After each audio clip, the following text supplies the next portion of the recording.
The Crying Rocks of Lankaran. Long before the stones wept, the land of Lankaran had been drenched in blood.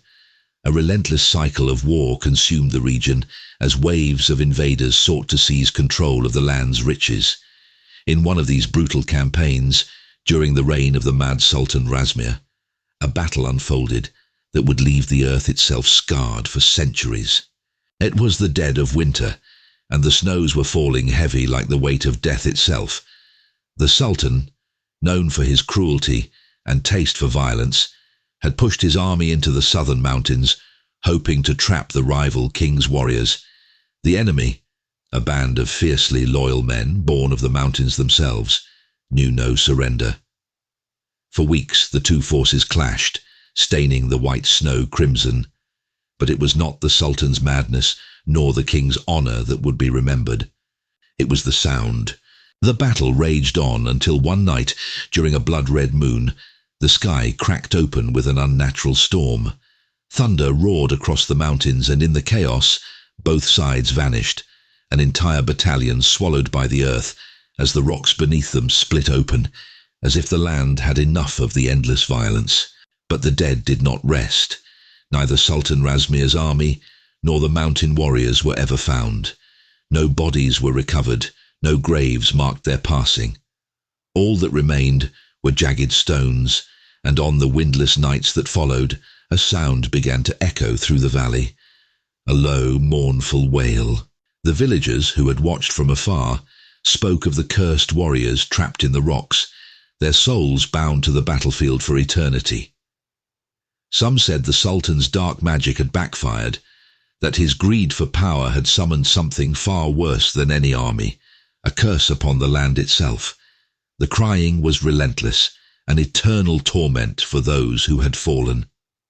Over time the story faded into legend, but the rocks kept crying.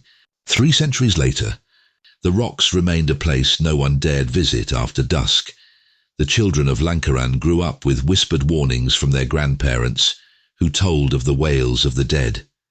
Some braver ones would climb the mountains, but they never stayed for long.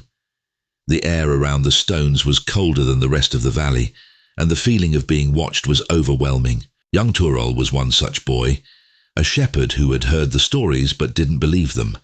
One summer evening, driven by curiosity and a touch of rebellion, he made his way toward the Crying Rocks. As the sun dipped below the horizon, the valley grew unnaturally silent. The air thickened.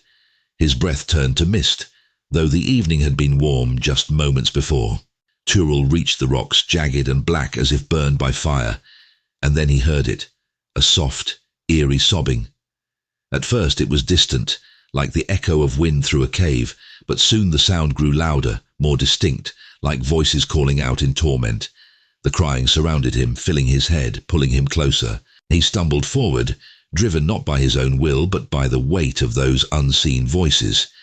And then, as he placed his hand on one of the massive stones, a vision surged through his mind. He was no longer Turol, but a soldier, one of the mountain warriors. His hands were stained with blood, the scent of iron thick in the air. Around him the battle raged, and the Sultan's forces were relentless. He saw the faces of his fallen comrades, twisted in agony as they were cut down, their spirits sinking into the earth, merging with the very stones beneath his feet. There was no honor here, no glory, only death. And then he felt it, the ground trembling beneath him, splitting open. Dark energy, like tendrils of smoke, seeped from the earth, wrapping around the bodies, binding them to the rocks. The voices of his fallen brothers filled the air, their cries merging into one unending wail. He screamed, but no sound came. The curse had taken him, just as it had taken all those who fought on that forsaken day. Turol's eyes shot open, his heart pounding. He yanked his hand from the stone, stumbling backward, gasping for breath. But the crying continued, louder now, as if the spirits had awoken, aware of his presence. The ground beneath him began to tremble. From the cracks in the earth a dark mist rose, twisting and swirling around him. Desperation gripped him, and he turned to flee, but the mist followed.